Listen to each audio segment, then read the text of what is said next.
আমরা ভক্তরা যখন শাকসবজি খাই তখনও মানুষ বলে যে এরা ভক্ত, এরা শুধু শাকসবজি খায়। আর যখন একটু রিচ জাতীয় জিনিস খাই, যেরকম সোয়াবিনের রসা থেকে শুরু করে পনিরের রসা, যেটা লাল লাল ঝাল ঝাল হয়, যেটা ভগবানকে অর্পণ করে আমরা পাই, তো সেই লাল লাল ঝাল ঝাল দেখেও মানুষ বলে যে বা এরা সাধু হয়ে লাল লাল ঝাল ঝাল খাচ্ছে।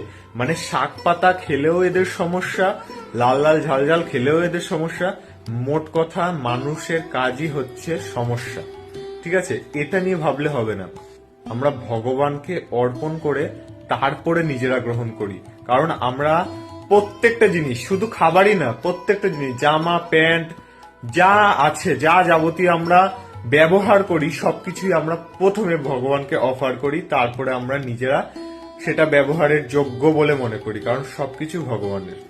হরে কৃষ্ণ।